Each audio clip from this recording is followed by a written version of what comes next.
These are the absolutely insane things that will happen when the Emperor finally wakes up in Warhammer 40K. The Emperor of Mankind has been sitting on the Golden Throne for 10,000 years. His body is a rotting corpse kept barely functional by ancient technology. Every day, 1,000 psychers get sacrificed just to keep him alive. The throne is failing. Tech priests have been trying to fix it for millennia, but they're basically hitting things with wrenches and praying. In desperation, some Imperial insiders even struck a covert bargain with the Drukhari to patch up the Golden Throne. But unsurprisingly, that dark deal fell apart in treachery before any lasting fix took hold.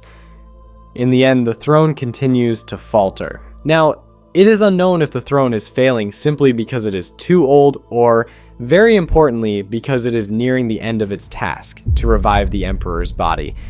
The Emperor's signs have been popping up more and more, like divine interventions or mind messages. This could indicate that theory being true and the Emperor being closer than ever to waking up. But what happens when he finally wakes up, when the God Emperor wakes up? Let's count down the 6 scenarios. Number 6, the Astronomican goes dark. First problem, the galaxy goes blind. See, the Imperium spans about 1 million worlds across the galaxy. Ships travel between them by diving into the warp, an alternate dimension where physics don't work and demons live. Without navigation, you're flying blind through hell. The Astronomican solves this. It's a massive psychic lighthouse that the Emperor powers with his mind. Navigators, mutant humans with a third eye, use it as reference point to plot courses through the warp. Think of it like the North Star for ancient sailors, except the ocean is made of literal nightmares, and if you get lost, demons eat your soul. Humanity traveled the stars without the Astronomican during the dark age of technology, back when they had actual working science. But that was 15,000 years ago, and all that knowledge is gone. By the 30th millennium, when the Emperor started his Great Crusade, he built the Astronomican as temporary solution. It was supposed to be replaced by the Webway project, an ancient alien transit network. That project failed catastrophically during the Horus Heresy. So the Astronomican stayed, and humanity became completely dependent on it. Here's what happens the moment the Emperor steps off the Golden Throne. The Astronomican flickers, then it goes out. Every navigator in the galaxy experiences the psychic equivalent of going blind while driving at highway speed. Ships already in the warp are instantly lost. Some will emerge in real space centuries late, others will never emerge at all, drifting forever while the crew goes insane or gets eaten by warp entities. Ships try making blind jumps, short hops through the warp using basic calculations. Most fail. They appear hundreds of light years off course, or materialize inside planets, or just vanish completely. The Imperial Navy can't coordinate. Battle fleets protecting sectors suddenly can't travel where they're needed. Trade routes collapse overnight. Hive worlds, massive planet cities with populations in the billions, import almost all their food. When the supply ships stop coming, people start starving within weeks. Billions die in the first year. Military forces can't respond to threats. Orc invasions become sector-ending catastrophes. Tyranid hive fleets advance unchecked because the Navy can't mass forces against them. Some sectors get completely cut off. Local authorities revert to independence, and the Imperium fragments into isolated pocket empires. Even if the Emperor somehow comes back quickly and restores the Astronomican, the damage is done. It would take decades to rebuild the navigation network and reconnect the Imperium. By the 41st millennium, there are no alternative navigation methods that don't involve heresy. Humanity put all its eggs in one basket, and now the basket is failing. Number 5, Terra becomes hell, literally. But here's a worse problem. Terra, humanity's homeworld, gets overrun by demons. During the Horus Heresy, Magnus the Red, the Primarch of the Thousand Suns Space Marine Legion, tried to warn the Emperor that Horus was about to betray him. Magnus used sorcery to send the message, breaking through the psychic wards protecting the Imperial Palace. Except Magnus didn't just crack the wards, he smashed completely through the Emperor's secret project, the Webway Gate he'd been building under the palace. Magnus accidentally created a permanent breach in reality. Demons started pouring through from the warp into the material universe. thousands of them. The only way for this to be stopped was to keep the Emperor sitting on the golden throne to hold the breach closed. Then Horus arrived at Terra with half the Space Marine legions turned to chaos. The siege lasted months. Eventually, the Emperor teleported onto Horus's flagship for a final confrontation. He won, but Horus mortally wounded him. The Emperor's body was ruined beyond any hope of recovery. His loyalists placed him back on the Golden Throne, where he's remained ever since, sitting there, holding the breach closed for 10,000 years. This isn't a small hole. Thousands of demons try pushing through every single day. The Emperor's psychic power is the only thing keeping them contained. Yeah, it's like holding shut a door while infinite zombies push from the other side. Except the zombies are demons made of pure warp energy, and the door is a tear in the fabric of reality itself. So, what happens when the Emperor stands up? The portal immediately opens. Demons flood into the Imperial Palace. The custodians fight desperately, but they're overwhelmed. Bloodletters, demons of Khorne, the blood god, materialize in the throne room. Plague bearers, servants of Nurgle, the plague god, start spreading disease through the palace corridors. Pink horrors, creatures of Tsench, the chaos god of change, warp reality around them. Daemonettes, followers of Slaanesh the Dark Prince, hunt through the administrative wings. The demons spread into the surrounding city, then beyond. Terra starts transforming into a demon world, a planet where the warp bleeds into reality and physics stop working. The sky turns colors that shouldn't exist. Buildings grow eyes, people mutate into screaming abominations, and Terra isn't just any world, it's the throne world of the Imperium. The Adeptus Administratum, the bureaucracy that runs the entire Imperium, is headquartered there. The High Lords of Terra rule from there. Every critical military, religious, and administrative function flows through Terra. If Terra falls, the Imperium loses its capital, its government, and its coordination. But wait, there's more. Vulcan, the Primarch of the Salamander's Legion, installed something called the Talisman of Seven Hammers before he disappeared. It's a dead man's switch connected to the Golden Throne. If the throne fails completely and the Emperor dies, the device detonates. It destroys Terra. All of it. Maybe even the entire solar system. Vulcan even built a doomsday device into the Golden Throne, the Talisman of Seven Hammers, a final failsafe to deny chaos its prize. If the Golden Throne crapped out and all hope was lost, Vulcan intended to personally trigger this bomb and turn Terra to ash rather than let the planet fall. In effect, the throne world would go up in flames before chaos could ever claim it. It's not some fully automatic nuke, but it guarantees that if the Emperor can't hold that line, Terra dies with him. So either way, if the Emperor leaves the throne without somehow sealing the breach first, Terra is doomed. Demons overrun it or it gets blown to atoms. The Mechanicus has been trying to repair the throne, but it's failing faster than they can fix it. They made a deal with the Dark Eldar for replacement parts, trading them billions of human slaves and access to the throne's technology. Desperate times, desperate measures. If the Emperor leaves before fixing that problem, humanity's homeworld becomes ground zero for a demonic apocalypse. Number 4, the Imperial cult has a meltdown. Then there's the religious crisis.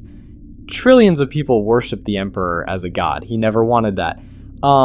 During the Great Crusade, the Emperor promoted something called the Imperial Truth. It was militant atheism. He banned all religion across the Imperium. Worship was illegal.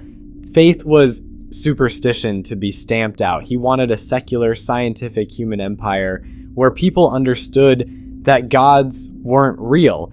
See, the Emperor knew that belief has power in the warp. The Chaos Gods were literally created by the collective emotions and beliefs of sentient species. Worship them, and they grow stronger. He thought if humanity rejected all gods, including him, chaos would weaken. Lorgar, Primarch of the Wordbearer's Legion, worshipped the Emperor anyway. Lorgar built beautiful cities dedicated to the Emperor's glory. He spread the faith that the Emperor was divine. The Emperor's response?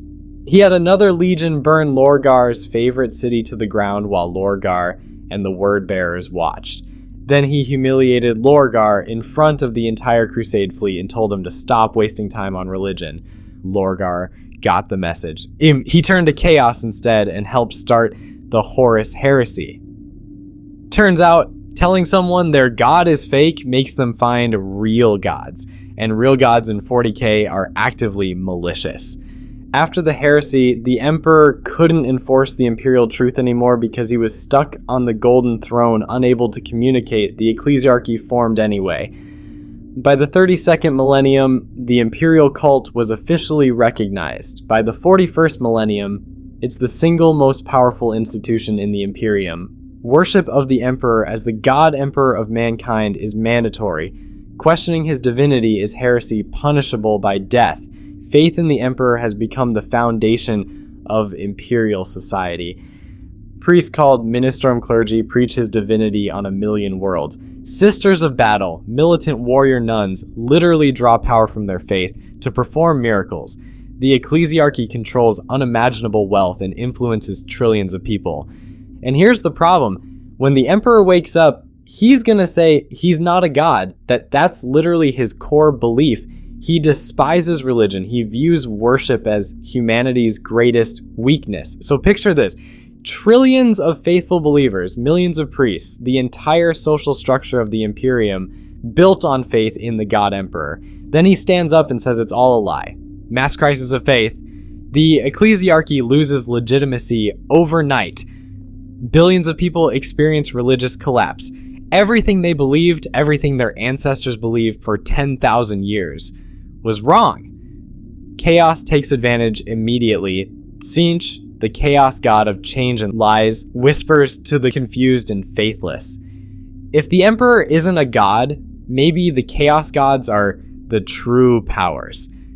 Faith doesn't disappear, it just redirects towards something worse. Or maybe the Emperor is forced to accept the lie. Maybe he realizes that faith in him, even if he hates it, is the only thing keeping billions loyal and protected from chaos corruption. Maybe he has to become the god he never wanted to be, just to maintain stability. Here's the twisted part. 10,000 years of worship might have actually made him a god. In the warp, belief shapes reality.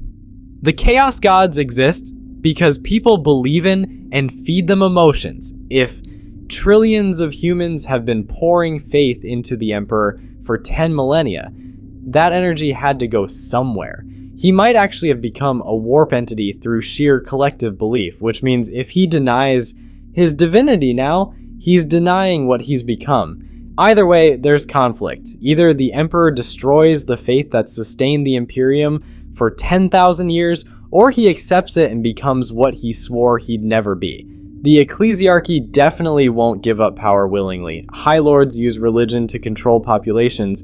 Priests rely on the divine mandate for their authority. When faced with a living emperor who contradicts their teachings, some will adjust. Others will claim he is an imposter, corrupted, or testing their faith. Schisms form. Holy wars break out between factions arguing over interpretation.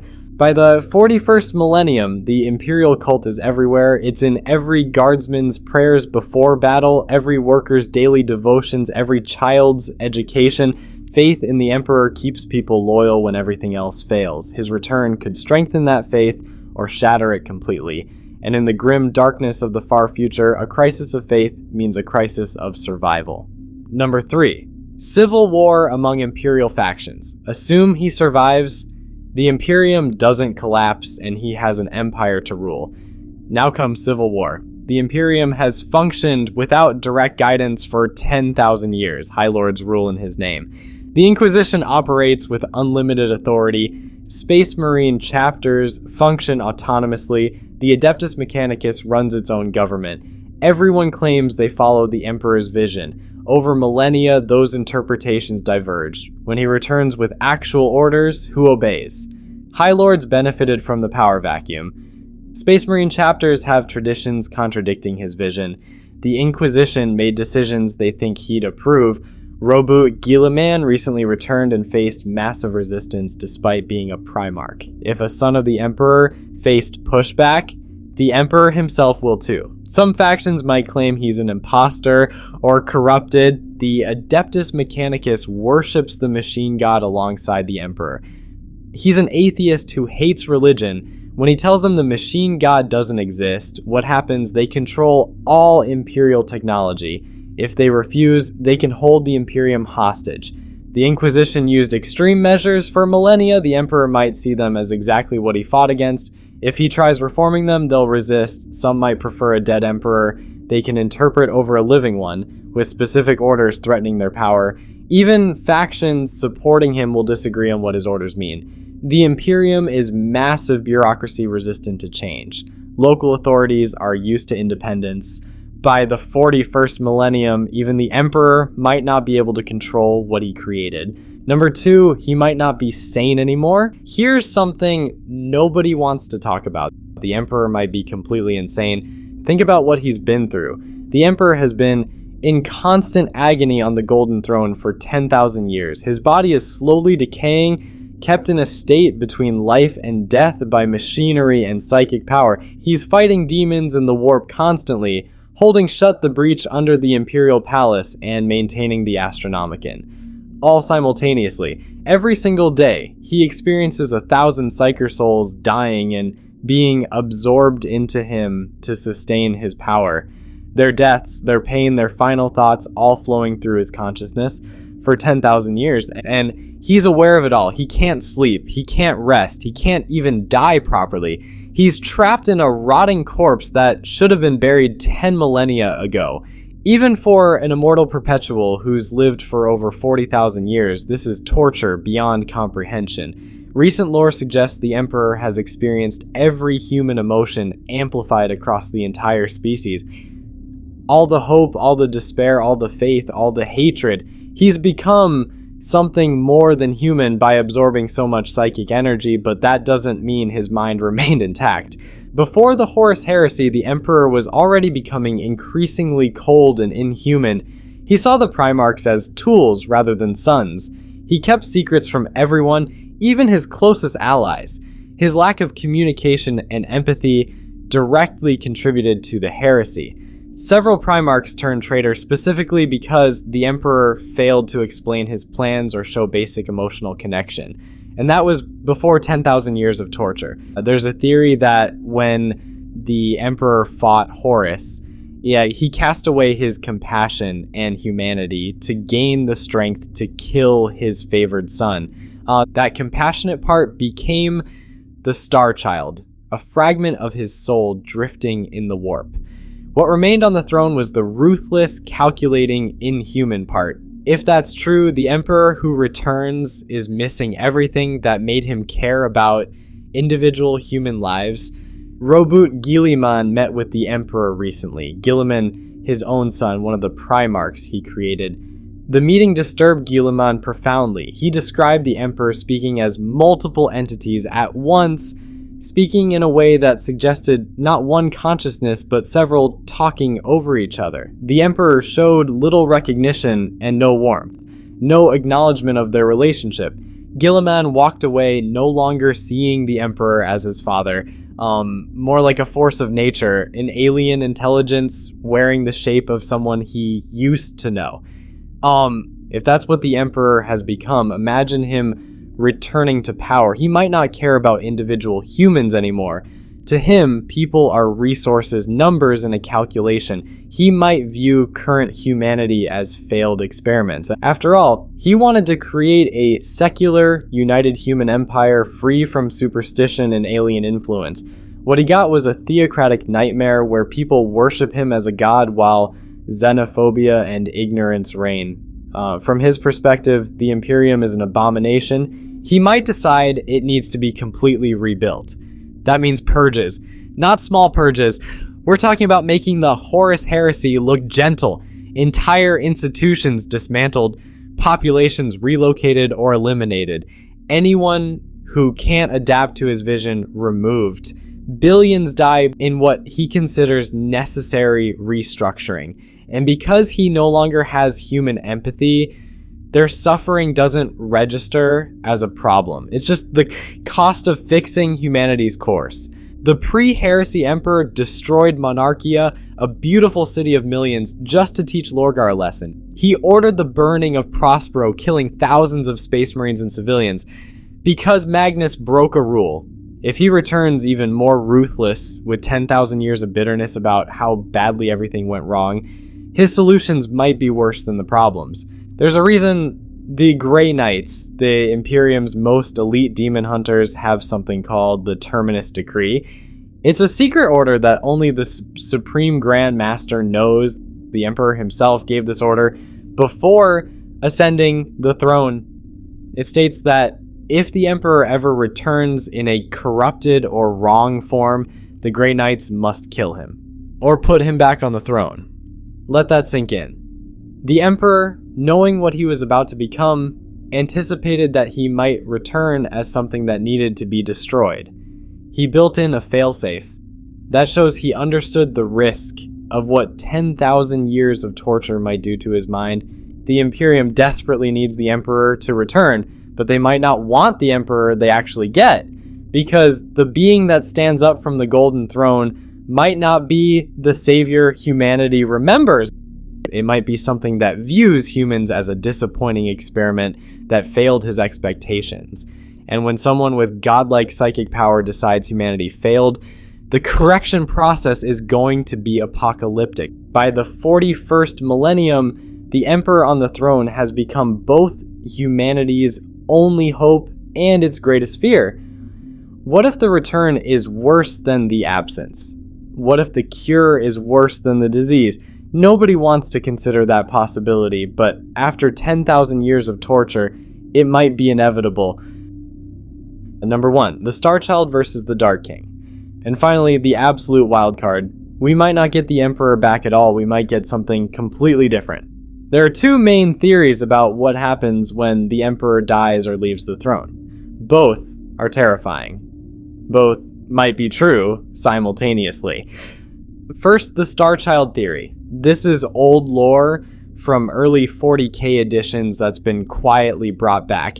The idea is that when the Emperor fought Horus in their final duel, he cast away his compassion and humanity to gain strength necessary to kill his favored son.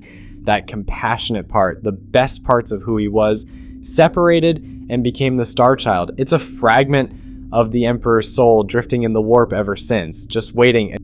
The original plan involved the Sensei, the Emperor's immortal children, humans he sired during his early life walking among humanity in disguise. The Sensei were supposed to gather and perform mass sacrifice similar to the ritual that originally created the Emperor 50,000 years ago. That ritual would allow the Starchild to be reborn as the new man, a fully restored Emperor, but better, more human, more compassionate, more able to actually lead humanity toward a better future. Recent events suggest this isn't just abandoned lore. During the Psychic Awakening, visions started appearing across astropathic relay networks. Visions of a golden infant, visions of a radiant being rising from a throne of light. The visions started in Segmentum Solar near Terra and spread outward. Over time, they've become clearer.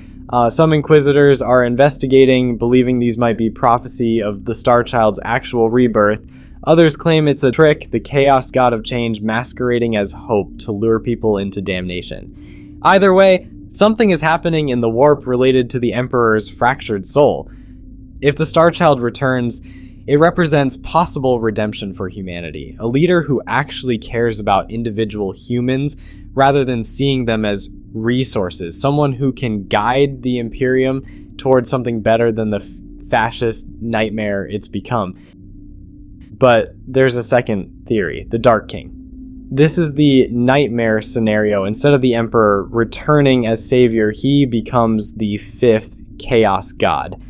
The Chaos God of order, tyranny, and blind obedience. Everything the Emperor fought against, but wearing his face. For 10,000 years, trillions of humans have worshipped the Emperor as God. They've poured faith, devotion, and belief into him. In the warp, belief has power. The Chaos Gods were literally created by collective emotions and beliefs of sentient species.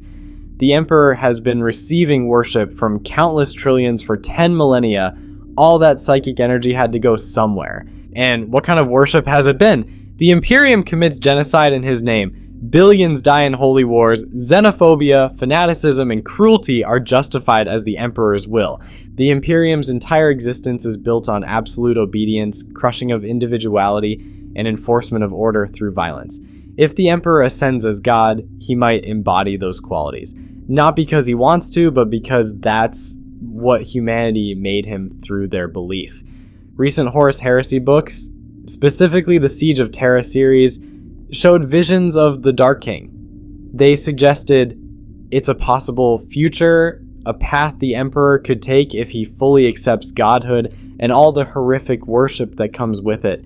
But here's the really messed up possibility. Both might happen. The Emperor could split permanently. The Star Child becomes the hope for better humanity, the compassionate side seeking rebirth.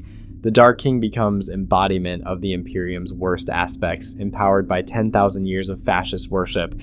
Two aspects of the same being, now separated, warring in the warp while the material galaxy burns.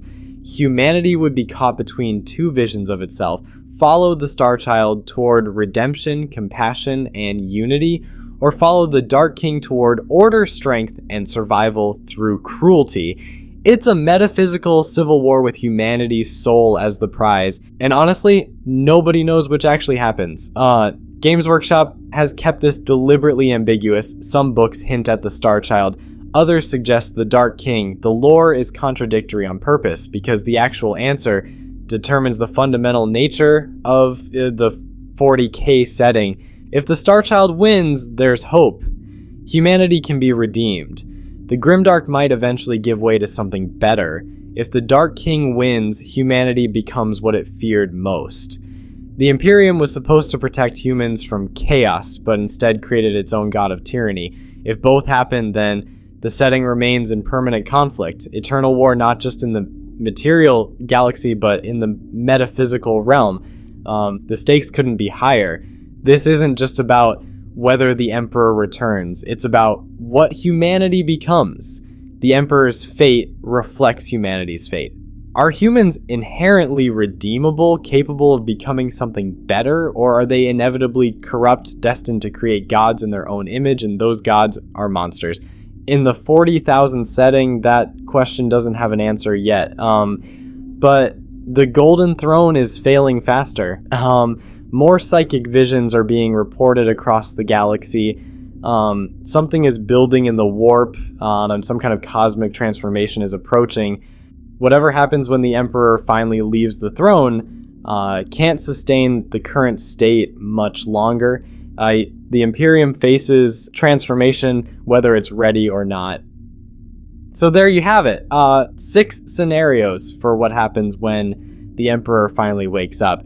The Imperium of the 41st millennium is built on the foundation of an absent god, and sometimes absent gods are easier to worship than present ones. The faithful can project whatever they want onto silence, but when the god actually speaks, actually gives orders, actually shows what he's become after 10,000 years, that's when you learn whether your faith was based on truth or comfortable lies. And in the grim darkness of the far future, the truth is usually the thing that kills you. Thanks for watching, and remember, in the grim darkness of the far future, even hope comes with a body count.